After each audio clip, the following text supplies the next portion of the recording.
स्वागत आप सभी का आपके प्रोग्राम कहानी कुर्सी की मैं हूं सौरभ। स्टूडियो में हमारे साथ हर्षवर्धन त्रिपाठी जी, प्रोफेसर अमिताभ सिंह जी, प्रोफेसर संगीत रागी जी और समीर चौगांवकर जी मौजूद हैं। अब बात असम की करते हैं, जहां 3 दिन के बाद वोटिंग होनी है। कल चुनाव प्रचार का अंतिम दिन है। उससे पहले आज प्रधानमंत्री नरेंद्र मोदी ने असम के बारपेटा से कांग्रेस पार्टी पर बड़ा हमला किया। प्राइम मिनिस्टर मोदी ने कांग्रेस पर पाकिस्तानी कनेक्शन रखने का आरोप लगाया। उन्होंने कहा कि ऑपरेशन सिंदूर के वक्त भी हमारी सेनाओं ने जब पाकिस्तान को कुछ ही घंटों में सरेंडर करने को मजबूर कर दिया था, कांग्रेस वही गीत गा रही थी जो पाकिस्तान ने लिखा, जिसकी धुन पाकिस्तान ने तैयार की थी। प्रधानमंत्री मोदी ने कहा कि कांग्रेस ने मोदी को नीचा दिखाने के लिए सेना के शौर्य को भी गाली दी। कांग्रेस ने हमेशा दुश्मनों के एजेंडे को हवा दी। कांग्रेस के नेताओं का पाकिस्तानी कनेक्शन हमेशा देश के ऊपर भारी पड़ा। कांग्रेस ने हमारी फौज के साथ विश्वासघात किया और इसका उदाहरण है 1 रैंक 1 पेंशन। ये बातें वो कह रहे थे। अब पाकिस्तान तो असम के चुनावों में बहुत पहले आ चुका, आज से, बल्कि जब चुनावी घंटी भी नहीं बजी थी तब से हिमंता बिस्वा शर्मा वहां अपने प्रतिद्वंदी गौरव गोगोई के लिए कह रहे हैं कि उनकी पत्नी का पाकिस्तानी कनेक्शन है, वो पाकिस्तान में कई दिन रहे हैं, वो जब पाकिस्तान में रहे किन लोगों से मिले, क्या बातें की, इसका कोई रिकॉर्ड नहीं है, उन्होंने कभी सार्वजनिक तौर पर बताया नहीं। उनकी पत्नी पाकिस्तान में काम करती थी, ऐसे एनजीओ के लिए काम करती थी जिसकी फंडिंग भारत विरोधी तत्व करते थे। ये सारी बातें इलेक्शन से पहले हो चुकी हैं। अब क्या नया हुआ? नया हुआ है कि कांग्रेस ने कुछ एक ऐसे आरोप हिमंता बिस्वा शर्मा और उनके परिवार पर लगाए जो अभी बहुत चर्चा में चल रहे हैं। वो आगे हम उसकी बात करेंगे। चीफ मिनिस्टर हिमंता बिस्वा शर्मा की पत्नी के पास 3-3 पासपोर्ट होने का दावा, जिसमें उन्होंने 2 मुस्लिम कंट्री का और 1 कैरिबियाई देश का पासपोर्ट उनके पास है, ऐसा उन्होंने दावा किया। जवाब दिया है हिमंता बिस्वा शर्मा ने, उनकी वाइफ ने भी जवाब दिया है कि ये कॉपी पेस्ट एआई जनरेटेड आपने जो पिक्चर्स दिखाई हैं पासपोर्ट की, वो हर किसी को पता लग रहा है कि ये झूठी हैं, ऐसा उन्होंने कहा। अब प्रधानमंत्री भी वही बात कर रहे हैं कि कांग्रेस का पाकिस्तान से कनेक्शन है। देखते हैं। मोदी को नीचा दिखाने के लिए सेना के शौर्य को भी गाली देती है। सर्जिकल स्ट्राइक हो, एयर स्ट्राइक हो, हमने देखा है कि कांग्रेस ने हमेशा दुश्मनों के एजेंडे को ही हवा दी है। ऑपरेशन सिंदूर के दौरान भी हमारी सेनाओं ने पाकिस्तान को कुछ ही घंटों में घुटने टेकने पर मजबूर कर दिया था, लेकिन कांग्रेस ने वही गीत गाया जो पाकिस्तान ने लिखा था, जिसकी धुन पाकिस्तान ने तैयार की थी और जो पाकिस्तान को पसंद है।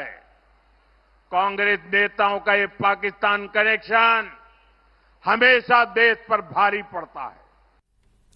इसकी बात करेंगे। आपको मैं वो हिमंता बिस्वा शर्मा बनाम कांग्रेस जो चल रहा है वो भी बता देता हूं। चीफ मिनिस्टर हिमंता की पत्नी से जुड़े पासपोर्ट विवाद पर पॉलिटिक्स बहुत तेजी से बढ़ रही है आगे। कांग्रेस पार्टी ने असम के मुख्यमंत्री और उनकी पत्नी पर गंभीर आरोप लगाए हैं कि मुख्यमंत्री की पत्नी के पास 3-3 देशों के पासपोर्ट हैं, यूएई, एंटीगुआ और मिस्र, इनके पासपोर्ट होने का आरोप लगाया।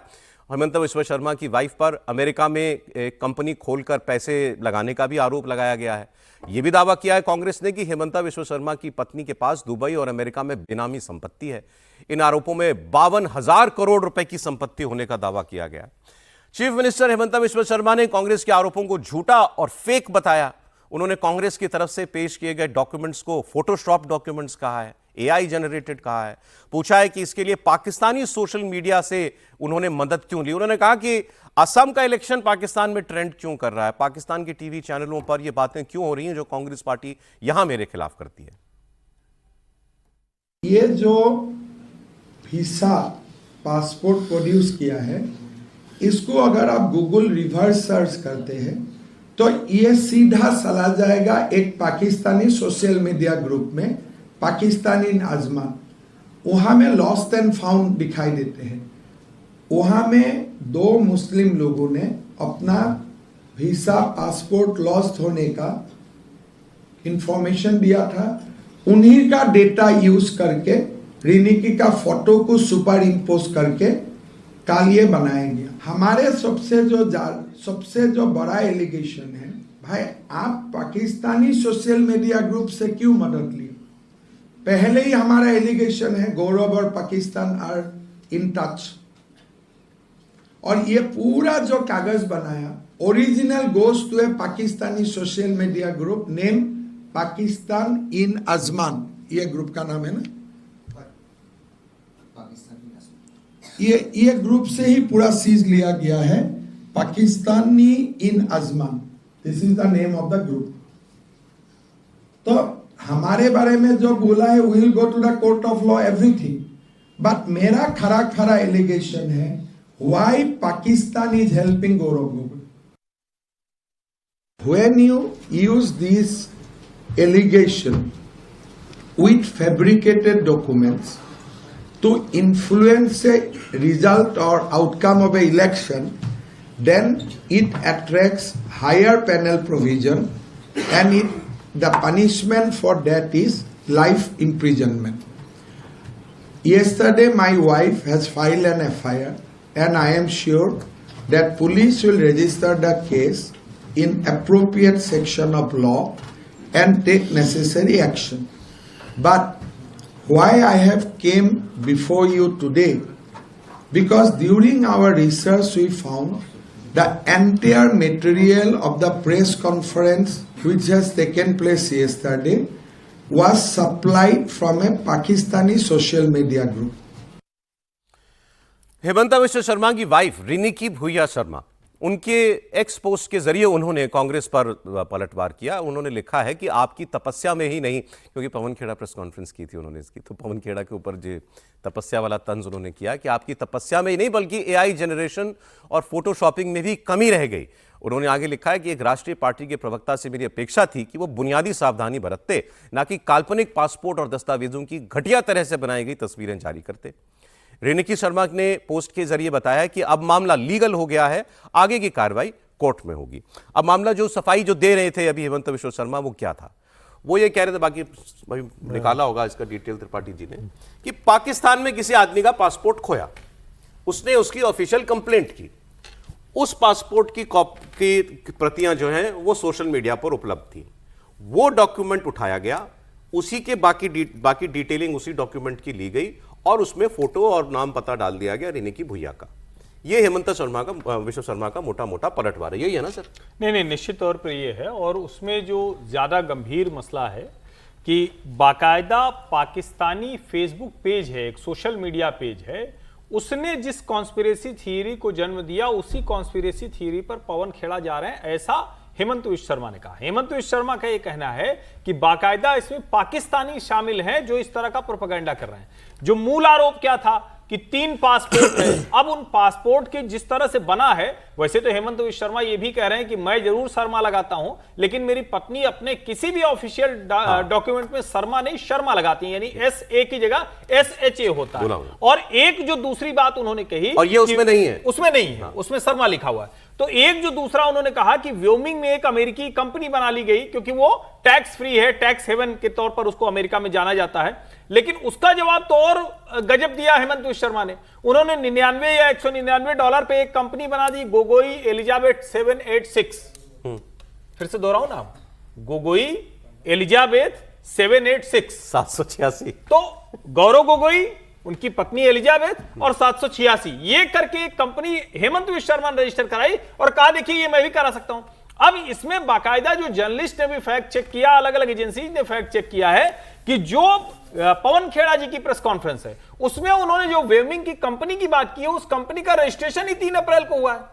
अब ये सवाल, ये 3 अप्रैल को, ये 3 अप्रैल अभी ताजा है। तो ये सवाल कोई भी पूछेगा कि हेमंत विश्व शर्मा क्या इतने नासमझ हैं? उस कंपनी के नाम पैसा है क्या? उस कंपनी के नाम नहीं, अभी तो ऐसी कोई डिटेल है ही नहीं है ना, वो तो कंपनी बस रजिस्टर हुई है सर। अच्छा, और वो तो इतना बड़ा बता दिया है, पवन खेड़ा ने कहा कि 52,000 करोड़ के, अब लेकिन उसका कोई कहीं कुछ नहीं है। वो जो आरोप लगा रहे हैं उसमें दुबई में जरूर कुछ संपत्तियों को बताना, जिसका जवाब वो देंगे। लेकिन सोचिए कि कंपनी 3 अप्रैल को बन रही है, और क्या कोई भी मुख्यमंत्री या कोई भी जो इस तरह के पैसे रखता होगा, वो क्या इस तरह का काम करेगा कि अपनी पत्नी और अपने नाम पे ऐसा संपत्ति लेगा, एक कंपनी बनाएगा जिसमें वो फंस जाए? एग्जैक्टली सवाल, एक्चुअली सवाल यही है। जोड़ दूं? हाँ सर, जो पासपोर्ट वो एमिरेट्स का बोल रहे हैं, वो बेसिकली एमिरेट्स का ID कार्ड होता है। हाँ, जो जर्नलिस्टों ने निकाल कर बोला, और उसके बाद जो है जैसे होता है ना पासपोर्ट की एक्सपायरी डेट, तो ईयर, मंथ, डेट वगैरह होता है, वो भी मिसमैच कर रहा है, नाम भी मिसमैच कर रहा है, और वो एमिरेट्स के ID कार्ड को लेकर के। दूसरी बात जो है, वो दुबई में जिस प्रॉपर्टी का है तो वह वेबसाइट पे वो सारा अवेलेबल है, और कोई मैच नहीं कर रहा है जिस प्रॉपर्टी की वो जिक्र कर रहे हैं पवन खेड़ा जी। चारों उनके आरोप फेक पाए गए हैं। तो ये पूरी तरीके से जानबूझ करके इलेक्शन से पहले इसलिए किया गया है ताकि 10% जनसंख्या भी यदि उसमें पड़ जाए यकीन कि कर हाँ ले। भाई यकीन कर ले, या उसकी मति फेरी जाए, या रेपुटेशन को खराब किया जाए, तो हाँ, उसका इलेक्शन मन को बदल प्रभावित सकता है। लेकिन दो तीन देखिए बुनियादी सवाल हैं इसके अंदर।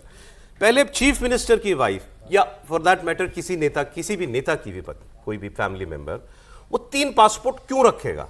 3 पासपोर्ट रखने की जरूरत उसको पड़ती है कि जो आदमी ऑफिशियल, मतलब जो क्रिमिनल माइंडेड हो, जो सीरियल ऑफेंडर हो, जिसको इस किस्म की चीजों की जरूरत पड़ती हो, अपनी आइडेंटिटी छुपाने की जरूरत पड़ती हो, वो ऐसे 3 पासपोर्ट रखता है। किसी भी नेता के परिवार में इसकी ऐसी जरूरत क्यों होगी? राहुल गांधी, जहां तक ये बात है, अब सर राहुल गांधी वाला मामला भी जब प्रूव होगा तब। राहुल गांधी के पासपोर्ट को लेकर के आप उन पर तो नहीं टिप्पणी कर रहे हैं? अब वो प्रूव, वो भी कोर्ट में चल रहा है मामला, उनकी भी नागरिकता वाला। दूसरा, अब ये जो पैसे वैसे वाली बात है, एक एलिमेंट आपने बताया कि वो कंपनी रजिस्टर 3 अप्रैल 2026 को हो रही है। अब वो करप्ट लोग पैसा रखते हैं, बाहर रखते हैं, वो कभी प्रूव हो तो हम उसको करप्ट कहें। लेकिन अगर हेमंता बिस्वा शर्मा पर लगे आरोप सही है, तो फिर ये सवाल है कि भाई इतनी बुनियादी जो है कोई आदमी गलतियां क्यों करेगा, मूर्खताएं क्यों करेगा अगर ये है तो? और अगर हेमंता बिस्वा शर्मा के आरोप ठीक है कि ये फोटोशॉप्ड है, एआई जनरेटेड है, तो फिर इतना स्लॉपी वर्क कांग्रेस पार्टी करेगी इलेक्शन में जाते हुए, जो पहली नजर में पता चल जाए कि फ्रॉड है, तो वो ऐसा क्यों करेंगे सर?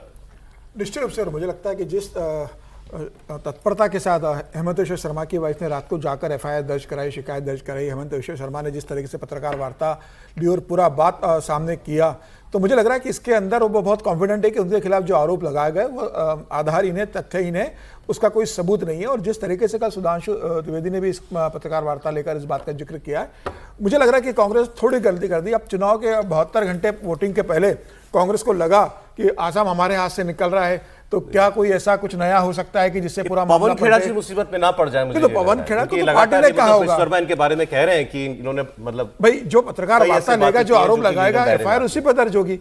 पार्टी ने पवन खेड़ा से कहा होगा कि इस मामले में आपको लेना है। पवन खेड़ा को लग रहा होगा कि भाई मैं आरोप लगाऊंगा, सनसनीखेज आरोप लगाता हूं, पार्टी में मैं राहुल गांधी की नजरों में चढ़ जाऊंगा, क्योंकि जैसे बंगाल में ममता बनर्जी बनाम मोदी का एक व्यक्तिगत मामला भी चल रहा है चुनाव को लेकर, चुनाव के अलावा, वैसे ही आसाम में राहुल गांधी बनाम हेमंत बिस्वा शर्मा का भी व्यक्तिगत मामला चल रहा है कि राहुल गांधी चाहते हैं कि किसी भी हालत में हेमंता सत्ता में नहीं रहे, और उन्होंने कहा है कि हेमंता को आते ही हमको जेल में डालेंगे, भले ही वो कितनी माफी मांगे उसको लेकर।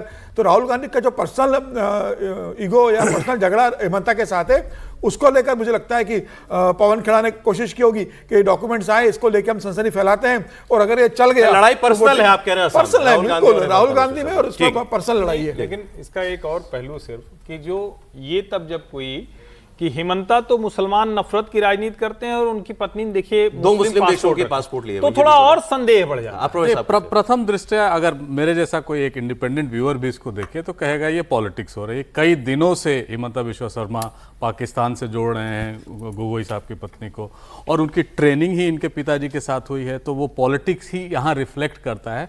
लेकिन एक बात तो सही है कि जब से सत्ता में आए हैं, जब से चीफ मिनिस्टर है, इनकी पत्नी का जो इनकम है वो डबल हो गया है, तो वो एक शक के घेरे में आता है। उस पर रिसर्च या जो भी कर ले आप बाद में होगा, लेकिन ये है कि उन्होंने हॉस्पिटैलिटी इंडस्ट्री ज्वाइन किया, रिजॉर्ट्स बनाए, स्कूल्स बनाए, जो अब तक सिर्फ प्रेस का ही था, तो वो एक संदेह के घेरे में आता है। उस पर भी इनके क्लैरिफिकेशन आएंगे, लेकिन प्रथम दृष्टया मुझे शुद्ध राजनीति लग रही है, और ऐसे समय में लग रही है कि जब वो इलेक्शन सर पे है। चले, अब मैं आपको अगली खबर, वो भी चुनावी राज्य की, उसमें 2 खबरें हैं। केरल की बात में करूंगा। खड़गे साहब प्रचार में कुछ ऐसी बात बोल गए जिससे वो बहुत बड़े आरोपों में घिरे हुए हैं। केरल में चुनाव प्रचार के दौरान खड़गे साहब ने कह दिया कि केरल के लोगों को गुमराह मत कीजिए, यहां के लोग बड़े समझदार और शिक्षित हैं।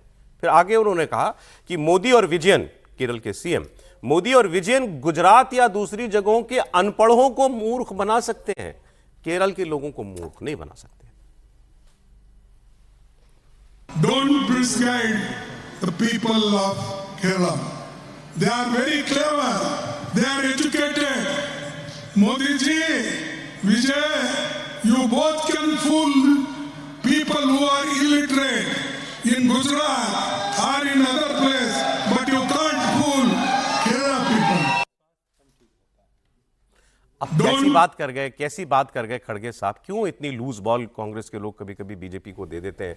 वो ममता बनर्जी ने कहा था कि ये 2 गुजराती, जो कौन से गुजराती काला पानी गए हैं, तो उन्होंने पूछा कि महात्मा गांधी और उनको फ्रीडम फाइटर नहीं मानते आप सरदार पटेल को? इस पर भी बीजेपी ने वही किया कि गुजरात से ही आते थे मोहनदास करमचंद गांधी और ये सरदार पटेल, तो सब गुजरातियों को आपने अनपढ़ कह दिया। शुक्र है एक दो और राज्यों का नाम नहीं ले लिया। अच्छा, गुजरात में तो कांग्रेस की भी सरकारें रही हैं, तो कांग्रेस ने भी क्या मूर्ख बना के वहां पर सरकार बनाई? और कांग्रेस की सरकार जब रही थी तब तो शिक्षा का स्तर नीचे ही रहा होगा गुजरात में जितना आज है। सोनिया गांधी के एडवाइजर भी गुजराती थे, अहमद पटेल, वो गुजराती। 2004 से 14 तक जो सोनिया जी की पूरी सरकार चली, तो आज भी लोग कहते हैं कि अहमद पटेल की कमी खल रही है। तो वो आदमी तो सबसे ज्यादा तो बुद्धिमान तो वही था। आज के जो लोग हैं उनके ऊपर तो इतने आरोप हैं कि वो कहीं हरियाणा में टिकट पे फंस जाते हैं, कहीं और टिकट पे यहां एक अलग किस्म की अपीसमेंट हो रही है। आप देखिए केरल के लोगों के साथ अपीसमेंट होती है कि आप बड़े प्रोग्रेसिव हैं, आप पढ़े लिखे लोग हैं, आप पॉलिटिक्स के थोड़ी नुआंसेस में जाते हैं, आप गहराई में जाते हैं। ये नहीं 2.5 किलो चीनी उठाई और वोट कर दिया किसी को, ये वो वाली राहुल गांधी ने भी कहा था ना, इसीलिए 30 साल से वहां कोई इंडस्ट्री लगी नहीं और वहां के लोग बोल नहीं रहे। 30 साल हो गए। राहुल गांधी ने क्या कहा था अब लोकसभा इलेक्शन के दौरान कि मुझे साउथ की पॉलिटिक्स अच्छी लगती है, यहाँ के लोग गंभीर बातें करते हैं, ये बात कही थी उन्होंने। हाँ बिल्कुल कही थी, इसीलिए PFI वहीं पैदा होता है, इसीलिए इंडियन यूनियन मुस्लिम लीग वहीं पर खड़ी होती है, इसीलिए वहीं के लोग जो है वो सीरिया में जाकर के IS के लिए लड़ते हैं, इसीलिए वहाँ के लोग जो है अधिकांशतः यदि आप देखेंगे कि रेमिटेंसेस पर जाकर के निर्भर कर रहे हैं। यदि आप सच पूछिए तो केरला की जो इकोनॉमी है उसमें रेमिटेंसेस का जो दुबई खाड़ी के देशों से आता है वो सबसे ज़्यादा है। केरला की लड़कियां जो हैं वो अधिकांशतः नर्स पैदा करती हैं, तो बताना तो जरूर पड़ेगा। गुजरात मूर्खों का है, इसलिए उसकी GDP सबसे ज़्यादा आगे चल रही है, महाराष्ट्र वाले आगे काम कर रहे हैं। मुझे लगता है कि ये कई बार जो होता है ना, उम्र के साथ जो है ना मानसिक असंतुलन भी होता है, और मुझे लगता है कि अब आप मत हुई ना पर्सनल, आपको क्या जरूरत है? हम पर्सनल नहीं हो रहे हैं, मैं तो सिर्फ इतना कह रहा हूं कि उम्र के साथ राजनीति छोड़ देनी चाहिए, वो थोड़ा सा राहुल गांधी कंट्रोल में नहीं है। सर, राहुल गांधी अगर कह रहे हैं कि दक्षिण की राजनीति अच्छी लगती है, तो उनका इतिहास रहा है ना कि दक्षिण हमेशा कांग्रेस को संभाला है। जब इंदिरा गांधी चुनाव हारती है सभी नहीं संभाला है, आंध्रा ने संभाला। इंदिरा गांधी जब चुनाव हारती है तो इंदिरा गांधी को चिकमंगलुरु जाना पड़ता है, सोनिया गांधी को लोकसभा के लिए बेल्लारी जाना पड़ता है, राहुल गांधी अमेठी से हारने वाले होते हैं तो उन्हें वायनाड जाना पड़ता है, प्रियंका गांधी भी वायनाड चली जाती है। तो जब गांधी परिवार को लोकसभा में जाने की जरूरत पड़ी तो दक्षिण ने सपोर्ट। नीडलेस बात है, लेकिन खैर ये जिस विवाद में पड़ गए खड़गे साहब, केरल में बीजेपी की कोशिश क्या है वो आप देखिए। ईस्टर था कल संडे को, प्राइम मिनिस्टर ने उस पर गुड फ्राइडे की भी बधाई दी थी और ईस्टर की बधाई दी, उसमें मिलियन में व्यूज हो गए हैं। तो वो मैं देख रहा हूँ उसको विदेशी लोग जो है बड़ा पसंद कर रहे हैं कि देखिए भारत जैसे देश में जहाँ इतने परसेंट, कितने 2% क्रिश्चियंस होंगे, भारत का प्रधानमंत्री उनको उनके त्योहार पे बधाई देता है, कितनी अच्छी बात है ये। लेकिन बीजेपी की इसके पीछे एक प्रयास बीजेपी का देखा जा रहा है। बीजेपी के नेतृत्व वाले NDA के साथ गृह मंत्री अमित शाह ने ईसाइयों से अपील की है कि आप NDA के साथ खड़े हुए। उन्होंने ईसाई समुदाय से 9 अप्रैल को होने वाले विधानसभा चुनावों में केरलम में सरकार बनाने में मदद करने का अनुरोध किया है। होम मिनिस्टर अमित शाह ने कहा कि आगामी केरलम विधानसभा चुनाव में केवल सरकार बदलने के लिए नहीं, राज्य के भविष्य को सुधारने के लिए आपको वोट करना है और राज्य में बीजेपी के नेतृत्व वाले मोर्चे की सरकार बनाने का समय आ गया है। केरल में ईसाई समुदाय की आबादी 20% से ज्यादा है और अब तो खुला सपोर्ट मांगा है होम मिनिस्टर ने ईसाई समुदाय का केरल में। देखिए केरल में भी बीजेपी ने 7 ईसाइयों को टिकट दिया है इस बार, जो एक्सपेक्टेशन से ज़्यादा है। और अगर केरला का डेमोग्राफिक डिवाइड भी देखें तो बड़ा इंटरेस्टिंग है। 17% के करीब मैंने देखा था कि ईसाई हैं, करीब 30% के लगभग मुसलमान हैं और बाकी हिंदू हैं। तो मतलब माइनॉरिटी जो है वो मेजॉरिटी से कुछ ही कम है। उस सेंस में भी अगर देखें तो वहाँ की राजनीति, पहले LDF मुसलमान उनको सपोर्ट करते थे, पिछले इलेक्शन में बिल्कुल नहीं किया तो कांग्रेस को 18 सीट है या UDF को 18 सीट आए। इस बार वो भी एक राजनीति चल रही है कि किसके हिंदू और प्रो हिंदू LDF ज़्यादा दिखता है, ज़्यादा खड़ा दिखता है, खासकर आजकल की जो राजनीति है उसमें भी वो अपना सेंध डालने में लगे हुए हैं। तो ये नॉर्थ की राजनीति से केरल की राजनीति पूरी एक कहीं गड्डम गड लगती है कि वो मिक्सअप है। कोई जो ट्रेडिशनली लेफ्ट को मुसलमान वोट देते थे यहाँ नहीं देते हैं। मुसलमान यहाँ केरल में आप कह रहे हैं यूडीएफ कांग्रेस के साथ है। कांग्रेस के साथ हो गए पिछले इलेक्शन में, एक्सपेक्ट कर रहे थे, इसीलिए उनको जितने भी मुस्लिम डोमिनेटेड कॉन्स्टिट्यूंसी थी वहां से लीड में, जैसे वायनाड ही देखिए वहां से लिया, और 3 कॉन्स्टिट्यूंसी और थी जहां से एलडीएफ सोच रही थी कि सेंध मारेगी, वहां से भी वो क्रिश्चियंस किसके वोटर हैं वहां पर बाय एंड लार्ज, और अमित शाह जी जो खुली अपील कर रहे हैं, आपको लगता है इसका असर होगा? देखिए, क्रिश्चियन मूल रूप से वोटर हैं कांग्रेस पार्टी के। अच्छा, लेकिन वहां का संतुलन समझें, सत्ता का संतुलन, तो मुस्लिम और क्रिश्चियन ये दोनों बीच बीच में इधर उधर जाते हैं जो एलडीएफ और यूडीएफ की सरकार बनती है। मुस्लिम बड़ी संख्या में कम्युनिस्टों के साथ है, एक छोटी संख्या मुस्लिम लीग के साथ है और एक बड़ी संख्या कांग्रेस के साथ है। तो एक तरह से कहें कि वो 3 हिस्से में वहां बढ़ता है सीधा सीधा, वो कोई मतलब उसमें कंफ्यूजन नहीं है, बहुत क्लियर कट है। मुसलमानों में कोई यूनिफाइड वोट नहीं है, यूनिफाइड नहीं, वो 3 हिस्से में बढ़ता है। सबसे छोटा हिस्सा मुस्लिम लीग के पास है जो कुछ पॉकेट में है, कुछ सीटों पर असर डालता है, और कम्युनिस्ट और कांग्रेस के पास है। जब वो हिस्सा क्रिश्चियंस आप कह रहे हैं कि Christian majority by and large वो कांग्रेस के साथ जाता रहा है। लेकिन पिछले कुछ समय में विशेष करके जिसको हम कहते हैं ना कि जो पिछले 1 दशक की राजनीति बदली है, उसमें जो क्रिश्चियन है वो उसका बड़ा वर्ग, क्योंकि मुस्लिम उनको वहां परेशान कर रहा है, इसको समझिए। और हिंदू जो मतदाता था, जो संघ की शाखा में आता है, संघ की सबसे ज्यादा वहां शाखाएं हैं, सबसे ज्यादा काम है, सबसे ज्यादा संघ के स्वयंसेवक वहां मारे जाते हैं कम्युनिस्टों की वजह से, वो हिंदू जिताने के लिए कांग्रेस को वोट कर देता है। तो अब ये जो हिंदू और क्रिश्चियन वोट है वो कहां वोट करेगा, उससे बीजेपी तीसरी सबसे बड़ी पार्टी बनती हुई दिख रही है। केरल में ना अगर आप देखेंगे तो वहां पर ईसाई 18.38% है, मुसलमान 26.56% है, हिंदू 54% है, और हिंदू जो 54% है उसके अंदर एजावा 21% है, उसके अंदर नायर 14% है, धीरवा 3% है, एससी 9% है, एसटी 1% है और ब्राह्मण 2% है। तो बीजेपी का इस बार जो पूरा फोकस है, बेसिकली बीजेपी का इस बार एजावा और नायर कम्युनिटी, जो ब्राह्मण कम्युनिटी, उसके ऊपर फोकस है। और बेसिकली ये जो कम्युनिटी है बढ़ती रही है एलडीएफ और यूडीएफ। समय कम है, डोमिनेंट हिंदू कास्ट के साथ क्रिश्चियन वोट चाहिए बीजेपी को बेहतर करने के लिए, ये मोटी बात है। जल्दी से एक खबर आपको और बता दूं, देश में जो ऑयल एंड गैस की स्थिति बनी हुई है, इसको लेकर राहुल गांधी ने एक सोशल मीडिया पर प्रधानमंत्री को घेरते हुए पोस्ट किया, और उन्होंने लिखा है कि मोदी जी ने कहा था कि एलपीजी गैस संकट को वो कोविड की तरीके से हैंडल करेंगे, और सच में वो वही कर रहे हैं। बिल्कुल कोविड जैसे हालात हैं, नीति शून्य है, घोषणाएं बड़ी हैं, बोझ गरीबों पर है। राहुल गांधी लिख रहे हैं 500-800 रुपए की दिहाड़ी कमाने वाले प्रवासी मजदूरों के लिए रसोई गैस पहुंच से बाहर हो गई है। रात को घर लौटते मजदूर के पास चूल्हा जलाने के पैसे नहीं है। नतीजा यह है, शहर छोड़ो गांव भागो। राहुल गांधी ने सवाल पूछा है कि हर संकट में सबसे पहले गरीबी क्यों मरता है। अब इस पर सरकार ने क्या किया वो आपको बताता हूं। सरकार ने फिर कहा, कल की बात है, देश में एलपीजी की कमी नहीं है, लगातार सप्लाई बढ़ाई जा रही है। और जो मजदूरों की बात वो कर रहे थे, छोटे सिलेंडर वाली, सरकार ने कहा कि 5 किलो वाले एफटीएल मतलब फ्री ट्रेड एलपीजी सिलेंडर अब गैस एजेंसियों पर बड़ी आसानी से मिल रहे हैं, और इनको लेने के लिए, खरीदने के लिए आपको केवल एक आईडी देनी है, आपको रेजिडेंस प्रूफ नहीं देना था जो अब तक मांगा जाता था, अब नहीं मांगा जाएगा। तो सरकार कह रही है हमने इसको एक सुविधाजनक बना दिया है। लेकिन जो राहुल गांधी ने मुद्दा उठाया, वो हमने भी बात की थी एक दिन प्रोग्राम में, कि ये हो रहा है कि प्रवासी मजदूर जो है या कर्मचारी वो अपने घरों को लौट रहे हैं, क्योंकि उनके लिए अब होटलों में खाना मुश्किल हो गया, होटलों में भी वैसी उपलब्धता नहीं रहेगी पहले जैसी गैस की, और छोटे सिलेंडर जो है वो उतनी तादाद में है नहीं। हालांकि सरकार कह रही है हमने उसकी मांग को लगातार, डिमांड सप्लाई को लगातार बढ़ाया है। सर देखिए, बड़े शहरों में खासकर दिल्ली में हमारा गरीबी से इंट्रोडक्शन कैसे होता है, वो घर में काम करने वाले लोग होते हैं, रेड लाइट पे भीख मांगते लोग होते हैं। अगर आप इनको भी देखें, आज सुबह ही की मैं बात बता रहा हूँ, मैंने कंफर्म भी किया, हमारी मेट कह रही थी कि आज बाहर आपके सोसाइटी के बाहर ही 3,500 रुपए में गैस का सिलेंडर बिक रहा है। मैंने बोला सही बताओ, तो उन्होंने सचमुच कहा, और आप मुझे एडवांस दीजिए। बात वहां आई गई होगी।